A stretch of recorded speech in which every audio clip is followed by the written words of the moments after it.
Durante a sessão da CPMI do dia 8 de janeiro, que ouviu o ex-diretor da Polícia Rodoviária Federal, Silvinei Vasquez, o deputado pastor Marco Feliciano esmagou as narrativas da extrema-esquerda e expôs as estratégias utilizadas pela relatora para impor uma narrativa e não investigar os fatos da realidade. Feliciano iniciou seu discurso lembrando que tinha esperado mais de 12 horas para falar, das quais quase 1h30 foram utilizadas pela relatora para achacar o depoente, questionando-o sobre fatos que não tinham qualquer relação com o objeto da CPMI. O deputado lembrou que um colega tinha chegado a se referir ao testemunho como inquisição e não inquirição e apontou a semelhança, dizendo que a inquisição é usada para condenar hereges e explicando: herege é aquele que não crê no que o inquisidor crê. O deputado contrapôs a narrativa e o cronograma apresentado pela esquerda, apontando o desenrolar dos fatos que foram vistos pelo povo que foi se manifestar. Feliciano disse: aquele povo que no dia 8 foi maltratado, todos eles tinham um motivo. O deputado explicou: o medo é um dos piores sentimentos que um ser humano pode ter na vida. Citando passagens bíblicas que mostram a força do medo, Feliciano disse: o medo é uma arma muito grande. Tentaram usar isso aqui com o senhor. Logo que o senhor chegou, o senhor sofreu uma ameaça velada de sair daqui preso. É essa a forma que as pessoas agem. Mas o senhor não esmoreceu, o senhor mostrou coragem. O deputado ponderou: mas o medo que eu estou falando é daquelas pessoas que, como eu disse, estavam acompanhando uma eleição e simplesmente, quando olhavam o seu candidato sair nas ruas, eram milhões de pessoas e o outro candidato não podia sair às ruas porque quando saía era vaiado. Aí esse mesmo povo começou a perceber que durante a campanha o seu candidato foi boicotado. O deputado deu uma série de exemplos da interferência do judiciário na campanha, assim como de eventos estranhos que não foram investigados. Feliciano apontou ainda que Lula teve mais votos no Nordeste em 2022 do que em 2014 e 2018 e questionou: e vem aqui dizer que o senhor atrapalhou as eleições lá para cima? O pastor Marco Feliciano disse: essas pessoas estavam com medo do nosso país virar uma Venezuela. O deputado lembrou os venezuelanos que se refugiam no Brasil e disse: o Brasil inteiro acompanhando essas histórias e de repente vem o candidato deles, que tinha essa multidão de pessoas que o acompanhavam pelas ruas, ser perseguido politicamente e não poder exercer o seu direito de fazer uma campanha transparente. O deputado apontou que atos de vandalismo devem ser punidos como atos de vandalismo que são, e ironizou a narrativa da extrema-esquerda: golpistas sem arma, golpistas sem tanque, golpistas sem apoio de nenhuma entidade internacional, golpistas com Bíblia na mão, golpistas com orações nos lábios, golpistas que cantavam o hino nacional vestindo verde e amarelo. Esses são os golpistas? Feliciano disse: espero que o Brasil esteja acompanhando, em especial o estado do Maranhão, para ver como as coisas estão sendo feitas aqui. O deputado esmagou a narrativa da extrema-esquerda, comparando a atos de vandalismo anteriores.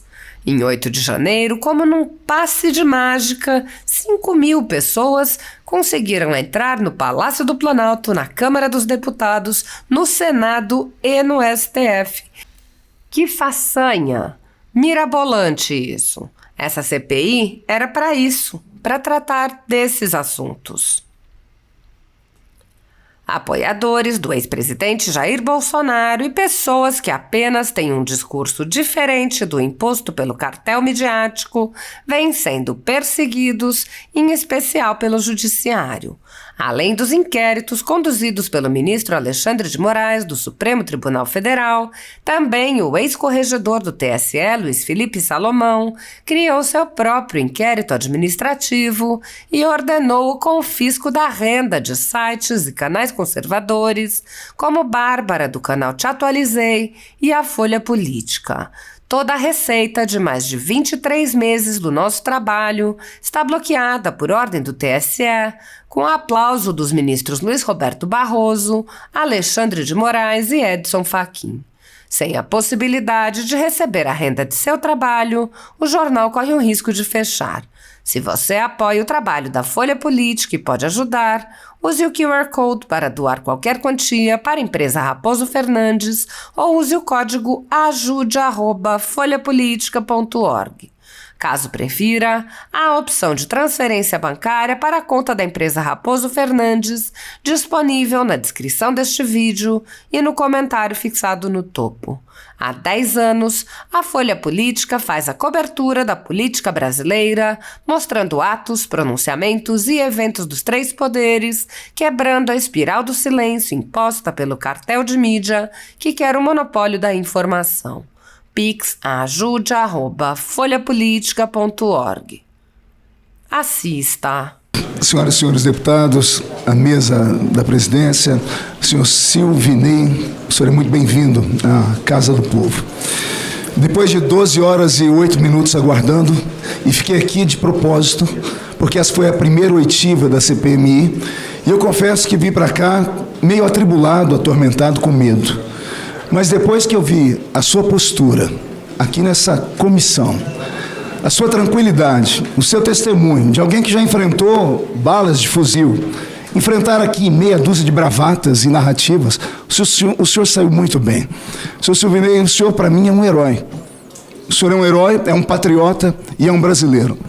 E tem o meu respeito, e acredito que o respeito da maioria dos brasileiros, que depois dessa CPMI, dessa oitiva, sabe que o senhor sai maior daqui do que quando chegou. Porque quando o senhor chegou, o senhor mesmo disse que não teve oportunidade de fala. E nós lhe ouvimos falar aqui por 12 horas a fio. Logo no início da nossa sessão, um deputado aqui falou erroneamente a palavra inquisição. E eu me lembro que o senador Amin ainda levantou e disse: inquisição não, inquirição.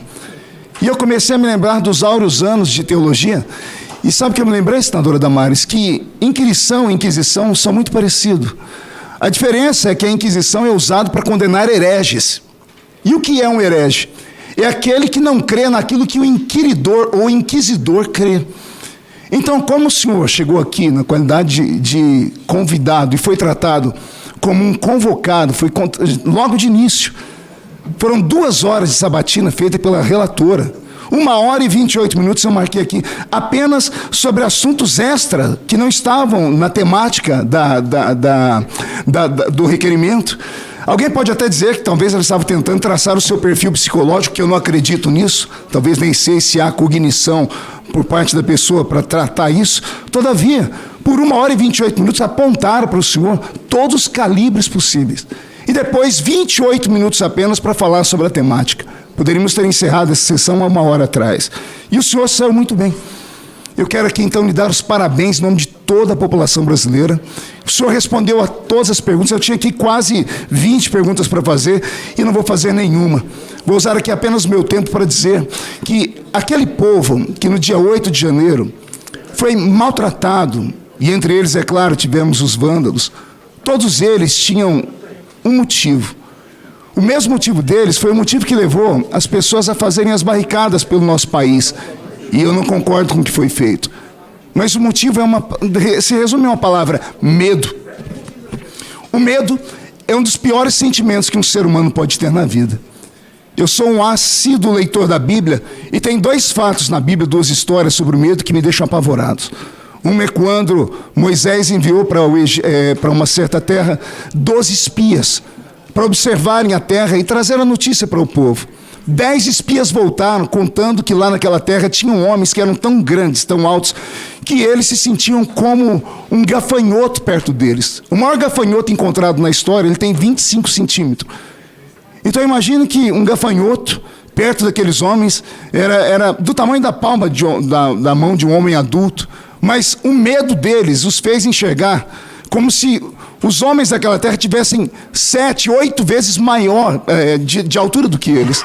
Me lembro de Jesus, que lá no jardim do Getsemane, quando percebeu a morte, percebeu a dor e a agonia, o seu lado humano ali transpareceu, e ele, num ato de agonia, ele olhou aos céus e falou com o Pai, dizendo: se for possível, passa de mim este cálice. Então o medo, ele é uma arma muito grande. Tentaram usar isso aqui com o Senhor, logo que o Senhor chegou.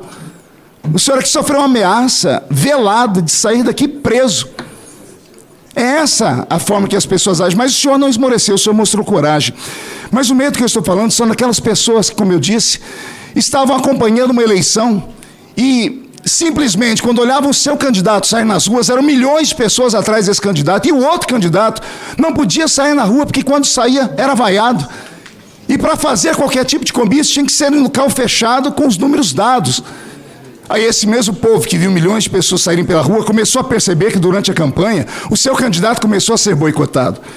Foi boicotado, por exemplo, quando ele não podia mais falar sobre ditadores da Nicarágua serem amigos do candidato que estava. E aí vem o judiciário e interfere.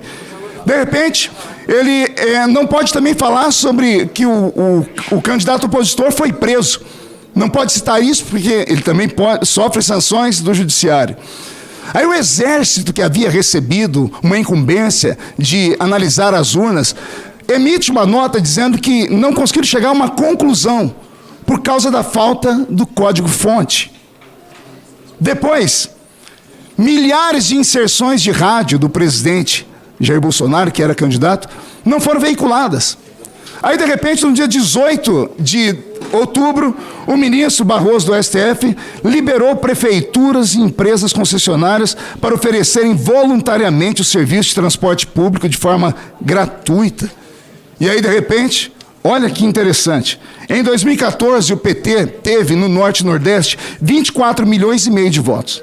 Em 2018, 24 milhões e 200 mil votos. E em 2022, 26 milhões e 300 mil votos, 2 milhões a mais. E aí vem aqui as pessoas dizer que o senhor atrapalhou a eleição deles lá para cima. Essas pessoas que fizeram essas barricadas estavam com medo do nosso país virar uma Venezuela. Porque nós vimos as histórias, e não apenas histórias, testemunhos. Eu estive lá em Roraima. Eu ouvi de venezuelanos falarem que o cachorrinho que eles tinham na casa tiveram que cozinhar o cachorro para dar para os filhos comerem. Pessoas adultas que perderam 20, 30, 40 quilos num regime ditador. E o Brasil inteiro acompanhando essas coisas, essas histórias pela internet. E de repente eles veem que o candidato deles, que tinha essa multidão de pessoas que o acompanhavam pelas ruas, ser perseguido politicamente e não poder exercer o seu direito de fazer uma campanha extremamente transparente, que não foi. Então esse povo com medo, no dia 8 de janeiro, veio aqui para frente da esplanada. Alguns foram vândalos, sim, mas nunca foram. Nem os vândalos eu chamo. São vândalos, tem que ser tratado como vândalos. A outra grande maioria são os golpistas. Golpistas sem arma, golpistas sem tanque de guerra, golpistas sem apoio de nenhuma instituição internacional, golpistas com Bíblia na mão, golpistas com orações nos lábios, golpistas que cantavam o hino nacional vestindo roupa verde e amarela. Esses são os golpistas.